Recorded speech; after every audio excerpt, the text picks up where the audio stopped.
Welcome to Friday Night Lights on Fox 12 Oregon, presented by Pacific Office Automation. So it's come to this, the regular season finale for the high school football kids around the region. Week 9 of Fox 12's Friday Night Lights. Quick math, we're 4 weeks away from crowning state champions in Oregon, just 5 out from championship day at Husky Stadium in Washington. We are all about when the biggest rivalries meet for the biggest games of the year. Fox 12's Craig Burnback live at Gary Boggs Field from the old Higgins Bowl in Vancouver. Craig, #1 Camas in the eye of the Skyview Storm, but the Papermakers printed wins the previous dozen times they've met in their Greater St. Helens League rivalry, man. Yeah, Nick, so much at stake tonight here at Higgins Bowl. The league title, of course. Skyview trying to end their long losing streak to Camas with that extra motivation of trying to get the win for their soon-to-be retiring head coach, Steve Kaiser. But just like they've done the last 12 times they played Skyview, the Papermakers were just a bit better than their bitter rivals. Skyview is hoping to give retiring coach Steve Kaiser a win in his final regular season game. Early on, the weather led to more turnovers than touchdowns as we had a scoreless first quarter in a downpour.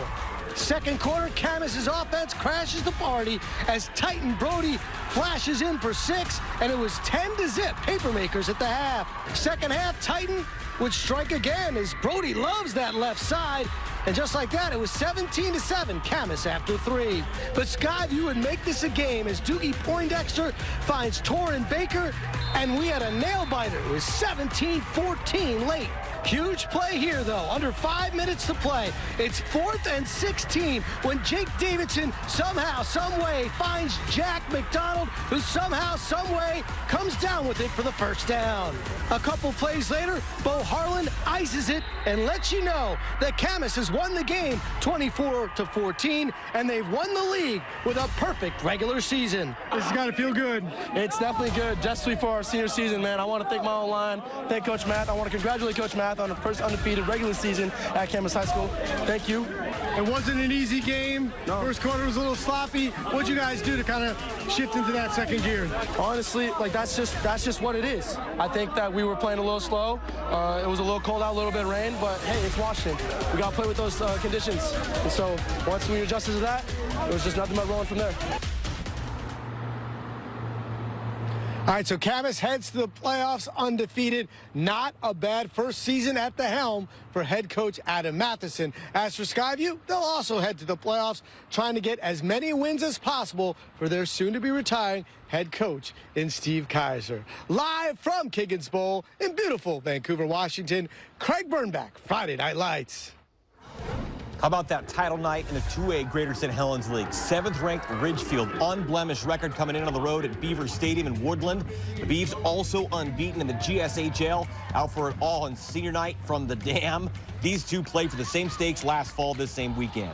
Woodland QB, though, Elijah Anderson running on this rainy night. The first offensive snap of the game sets it up a nice gain. Fresh legs from the trick-or-treating.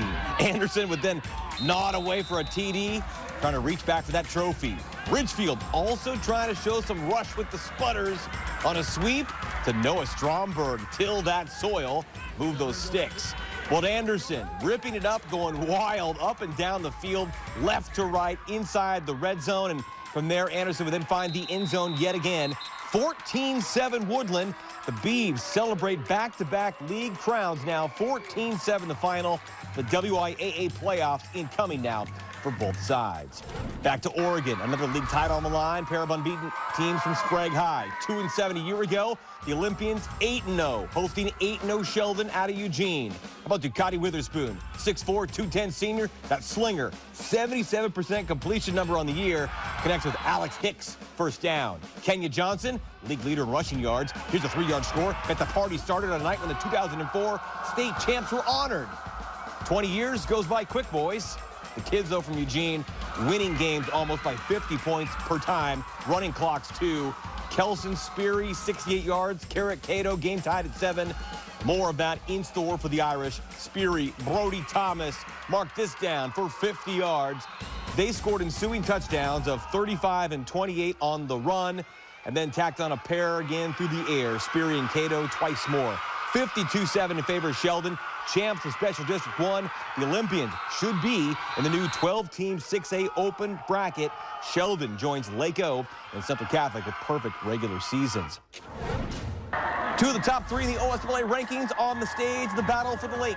7-1 Lake Ridge, 8-0 Lake O. Senior night at Cobb Field. It was wet.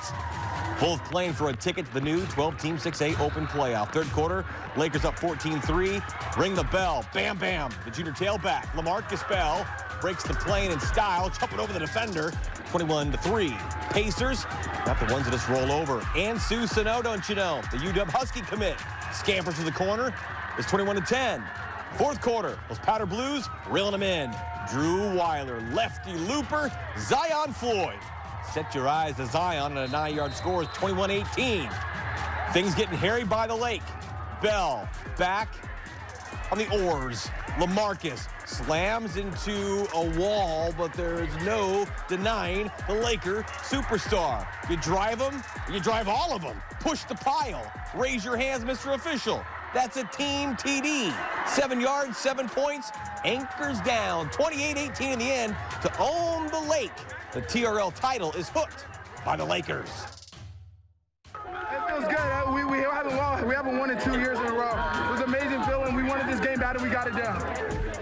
Yeah, Bam Bam Bell. Now it anchors away to the potential top seed in the 6A open bracket. Well, it was billed as the biggest game in La Center High School history, so we had to send our guy to Wildcat Country. Fox 12's Dylan Scott live at La Center Community Stadium, the 1A Trico League title game that's been around for 100 years. Unbeaten Seton Catholic, 8-0 LCHS. Dylan, both of these teams with dreams of playing for that state title come the first weekend in December in Seattle. Nick, good evening. I mean, who says that the Wildcats and Cougars don't like to play in the mud, right? I mean, check out this field after about an hour of play or two there. But like you mentioned it, two top teams in 1A, contenders going back-to-back, undefeated. They each score 50 a game. They give up 10 or less a game. But as you said, only one could be Trico champions tonight. A regular season finale to remember with a conference title, 1A playoff seeding, and rivalry rights on the line as number 3 La Center hosted number 2 Seton Catholic. The Wildcats kicking off the scoring literally from inside the 10. Isaac Cromie taking this all the way homey. About 90 yards down the near sideline for a 7-0 lead for the home squad. They'd add to it after recovering the onside kick. Wyatt Island calls his own number. The ball squeaks out, but Cromie, right place, right time, falls right on the football, getting that jersey dirty for a 14-0 advantage. However, the Cougars claw back with 29 unanswered. Still in the first, Joe Caliarme. All kinds of slippery right up the middle. 30 yards to pay dirt right here. That deficit cut to 7. After a safety, Seton Catholic inside the 10, late second, Caliarme said he never beat these rivals, and he took that personally. Calls his own number, slicing, dicing, rumbling in to make it 15-14. Closing seconds, Colton Gesser, guess who? The QB goes up to Riker Ruelis. Beautiful connection on this muddy terrain, 22-14 Road Squad at the break. Fast forward to the fourth, each team with a score. It's 29-21, under 5 to play. One last shot for Island to be the hero. But the Wildcats quarterback picked off by who else? Caliarme, who simply took over this football game. Seton Catholic holds off La Center 29-21 to avenge last season's 1-point loss. They improved to 9-0, winning the Trico Championship, heading into the playoffs as a top team to beat. All 3 phases of the game, we're doing great. Obviously got unlucky there, but getting special teams, but they picked it up after that and did it great. So, I mean, defense, phenomenal work today. We're playing in the mud, staying with the O-line, just pushing guys around. I mean, it was a fun game for sure. I've been starting my freshman year. We've never beat this team. I mean, it's a meaningful win for me personally, but as a team, it's just another win, and we got to continue to build on what we have right now. So. Absolutely. Again, still plenty of season left, and soon the playoffs will be obviously coming up for both Seton Catholic and La Center. A lot to be proud of, but obviously they both have bigger goals aside from being just Trico champions here tonight. For now, in La Center, Dylan Scott, Friday Night Lights.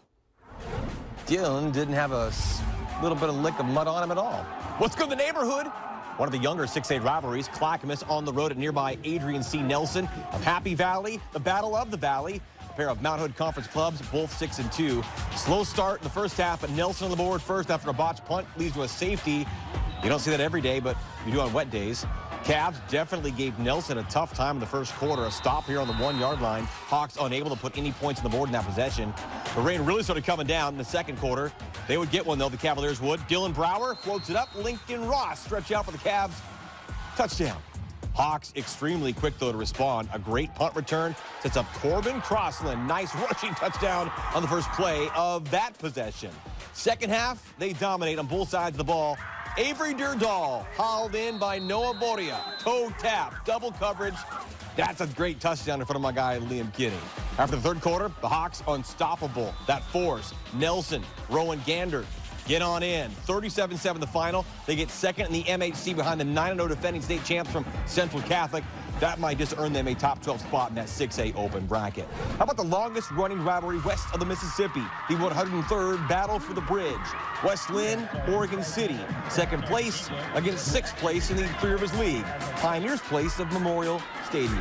Baird, Gilroy, and the Lions, they got big plans. The last game of the year they want to be in, that's Black Friday, the state title game. QB to the senior captain, Wyatt Smiley. Grin and win. 41 yards to get in for the gang in green. They would soon do it again. Gilroy to his boy, Vigo Anderson. You got to go quick, go long, man. A 31-yard gain to the 1. So you're knocking. Anderson gets the payday, too, right to the atrium on the next snap of the ball. 6-3-0 the final. 8-1 Lions. Now look to roar in that postseason. Friday night lights in Hillsdale. The back-to-back Portland East-West League champs from Ida B. Wells. Guardians hosting Jefferson. Democrats in for the battle to spoil senior night. But the Owls on the watch from the opening whistle. What a senior ride for Cam Hammer. You know he grew up riding that slide at the pool there. The Willamette baseball commit, bringing the heavy equipment with him. Drops the hammer, Cam. An opening kick return with money to burn. 8-0 for green and whites. Brave Johnson, senior leader for Jeff, a member of that Babe Ruth World Series championship team 2 summers ago. Big carry there. And then Brave, big throw here. Carlos Brown Chavaria. The sophomore brings it down. Massive first down. But a letdown soon after. On the goal line, it was wet. Pig squirts loose. Wells back on the rock. And when you got the hammer, you better know how to use it. Robbie Sharf does. Here he comes. Cam. A couple dozen more yards for you. Start of the second, the quarterback keeper, Wyatt Andler. He's playoff ready. 36-0 Wells. The PIL champions repeat their 6-0 in league. Postseason now awaits. Asagi Metro League finale at Beaverton High. The orange and black honoring 13 seniors and 1 great Beaver. Head coach Bob Boyer calling it a coaching career after 21 years as head man of the Dam, 35 years on the staff, 45 years on that field. A darn legend. Yeah, Boyer is Mr. Beaverton, first serving as ball boy there in the 7th grade. Bob is a proud alum from the class of 1985 after lettering for 3 years on varsity. He met his wife there. 2 kids went there. His son's been on his staff there. I want to thank Bob for all the years of pleasant and inviting interactions. Coach Boyer has always strived to create the best possible experience for every athlete there. Now it's time to lean in on his health and his family. I've actually been coming to Beaverton since I was 7 years old. I'm 57 now, and started with little kid wrestling, and everything I've done has been orange and black. It's been Beaverton, and it's a long legacy, and it's an amazing journey. No matter what our record is, we don't know if we were successful until 10 years from now, and finding out what the kids are doing and what they're doing with their lives. And this week I've been fortunate enough to get so many texts and emails and Instagram, whatever those are called, from kids saying, hey, this is what I'm doing. Things are awesome. Thank you so much. And to me, that's why we do what we do. Hey, congrats to Bob and his wife one more time. All together now. That's for the game. Mountainside, real good. You know that. The new bullies in the block ripping a whole shot on the opening drive. Cade Mitchell unleashes in the precipitation. Andrew Ramtel, a 40-yard raindrop in the bucket. The first time Metro League champs, Mavs, they're victorious on the road, 41-0. They should earn a home game in the top 12 6A open bracket. And a season finale for many teams in the region. And what a way to send out a great eagle at Centennial High in Gresham. Cody Barton a CHS class of 04 graduate who has worked as a team manager for head coach Chris Knudsen and now Tim Price ever since. Cody honored during halftime by the kids and the community for all the dedication to the program. Cody Barton, we salute you right here on Fox 12 FNL.